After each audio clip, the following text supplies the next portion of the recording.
بسم الله الرحمن الرحیم. حامد و مصلی اما بعد. مننه سلامت اوسئ. باید ووایو چې د قطر کې د امریکایانو او زموږ د پلاوي ترمنځ د مذاکراتو اووم پړاو بلې روان ده. نن درېیمه ورځ تکمیل شوه. هیلې شته چې انشاءالله پرمختګونه به ولرو او داسې نتایج به څه وي وروسته به معلومیږي. خو په عموم کې تر اوسه پورې جریان ښه ده. البته امیدواري ډېره دا ده چې باید امریکایان د افغانانو غوښتنې ومني، زموږ ملک پرېږدي او اشغال پای ته ورسوي. کوم ستونزې او مشکلات چې لري هغه د دیالوګ د لارې نه موږ سره حل کړي، څو جنګ پای ته ورسېږي، اشغال پای ته ورسېږي. په ضمن کې ورسره افغانان بیا خپل مابین کې د ستونزو د حل موضوع ته متوجه شي، څو پورې افغانستان ته سوله او امن راشي او په عین حال کې د افغانستان د خلکو ارمانونه او هیلې چې د اسلامي حکومت جوړېدل دي هغو ته ورسېږي او ارام ژوند وکړي. د دې په خاطر باندې موږ هلې ځلې روانې دي، لکه څنګه چې سیاسي ډګر کې موږ داسې روان یو، داسې په نظامي ډګر کې موږ کوشش کوو هلته هم پرمختګونه لرو.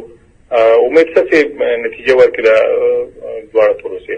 او تر اوسه خو نتیجه نه ده ورکړې، او نتیجه خو په دې پورې تړلې ده هغه چې هغوی وایي چې تاسې موږ ته ګارنټي راکوي چې په امریکا او په نورو ملګرو به یې څوک حمله نه کوي، خطر به ورته متوجه نه وي. دا د هغوی خاصتي دي. وایي تاسې دا چې امریکایان له افغانستانه یا ناتو له افغانستانه ووځي. ستاسو سوال چې دا خبرې ما سمې وانه اورېدې، که وبخښئ بیا تکرار وکړئ. وایي ما دا ده چې دوه تقاضاوې دي چې تاسې غواړئ چې امریکایان ووځي، افغانستان له اشغاله ووځي، یعنې یو سکیجوال یو تقسیم اوقات هغوی جوړ کړي. او هغوی وایي چې تاسې موږ ته ګارنټي راکوي چې نور به په امریکا باندې یا مهماتو باندې به څوک حمله نه کړي. دغه دوه په هغه کې دي. نور البته د قراردادو کې به ډېر زیات شیان وي چې سره لیکئ به. نو داسې یو اگر چې دلته هغه خان آغا ده، ګل آغا، هغه سید آغا کابل کې د طالبانو پخوانی همکار چې هغه ویلي وایي دغه اووم پړاو کې طالبان ته امریکا ته وایي چې دا غولونه بس کړي، او امریکا هم نن په سبا دغه شیان په تعویق اچي، طالبان غولوي. دا رښتیا ده د غولونې او د وخت ضایع کولو دا په منځ کې دي، یا دغه خپله خبرې چې په قطر کې کېږي په ښه توګه روانې دي او صادقانه دي؟ تا له نظره څنګه ده؟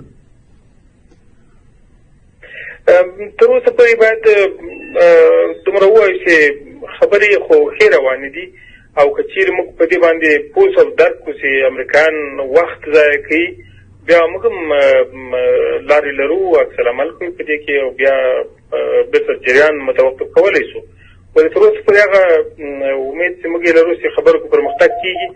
امریکایان هم په همدې فکر کې معلومېږي چې هغوی هم د اشغال نه ستړي دي، د جګړې د دوام نه ستړي دي، او د مصارفو د غځولو په امریکا کې د داخلي وضعیت او هغه ټول سره هماهنګ شوي دي، دوی ستړي کړي دي. نو ښه دا ده چې دوی دپاره هم د خبرو لار غوره کړي، د جنګ او مصارفو او فشارونو کوم څه چې نتیجه نه ده ورکړې هغه ناکامې لارې بیا تکرار نه کړي. ښه دا ده چې د تعقل او منطق له لارې نه په مخ لاړ شي. او موږ دپاره هم دا یو ښه لار ده. د ابتداء د موږ پالیسي دا ده چې کوم کار چې په منطق او دیالوګ باندې کېږي موږ ترجیح ورکوو، او جګړه خو بیا وروستی انتخاب د سړی ورته مجبورېږي. نو بناً که چیرې امریکایان د موږ سره په خبرو کې صادقانه په مخ لاړ شي، امید ډېر ده چې نتیجې لاسته راوړي، دوی هم موږ هم. او که چیرې بیا داسې شي چې خدای دې نه کوي د پروسې نه سوء استفاده وشي، لکه څنګه البته تر اوسه موږ بدبینه نه یو، خوشبیني موجوده ده، ولې بیا هم که چیرې درک کړئ چې دلته وخت وژل کېږي یا سوء استفاده روانه ده، طبیعي ده چې موږ به هم بیا خپله لار لرو او دریځ به نیسو. خو تر اوسه پورې امید شته چې پرمختګ لاړ.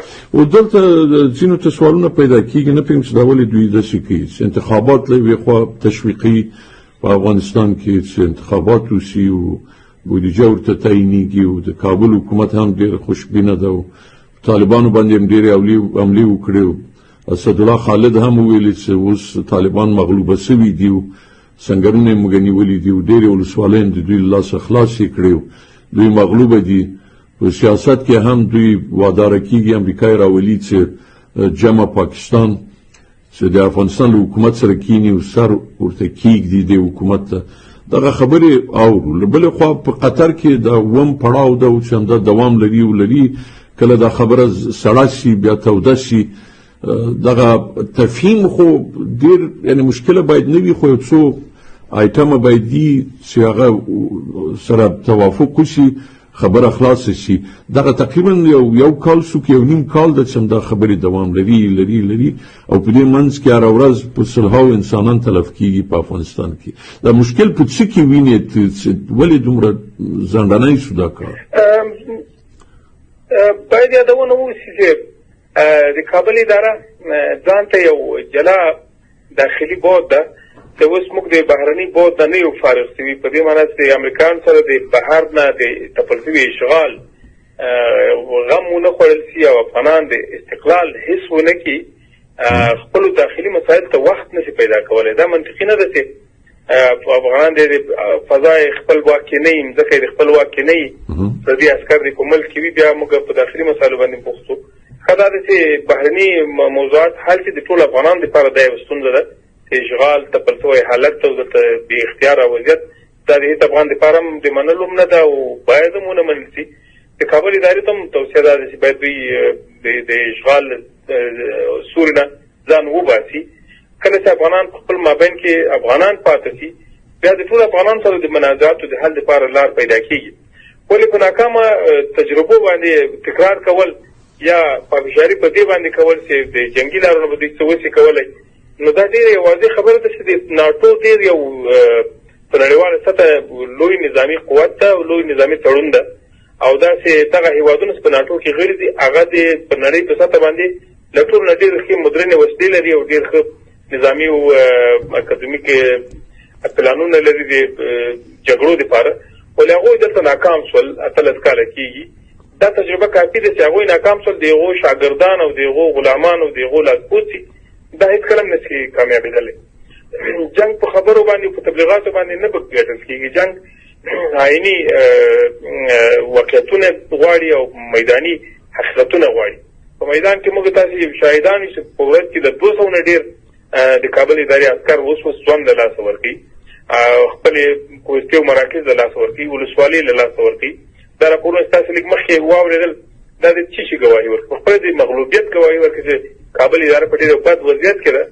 نو دوی د جګړې کومې خبرې چې کوي یا د هر چا په مټې چې کوي دا بې ځایه خبرې دي، بې اساسه خبرې دي، بې نتیجې دي.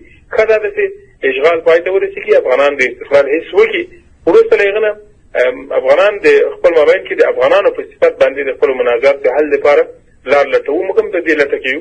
ولې یو شی بل هم ډېر باید تصریح وکړو چې د کابل اداره د حکومت په حیث باندې موږ نه منو او نه هم د خبرو میز ته د حکومت په حیث باندې ورسره کینو او نه جهاد بولو. البته د افغانانو په حیث باندې ټول افغانان حق لري چې خبره وکړي، حق لري نظر ورکړي، حق لري یو مجلس کې اشتراک وکړي، خپل څه چې په ذهن کې لري هغه ووایي. هغو ته بیا وروسته انشاءالله موږ راګرځو. ولې اوس چې بهرنی بود د مسلې نه وي حل شوی، امریکایانو د خپل خروج لپاره وخت نه اعلان کړی او اشغال یقیني شوی نه وي چې پای ته رسېږي، په داخلي خبرو باندې وخت ضایع کول ډېر ګټمن نه دي.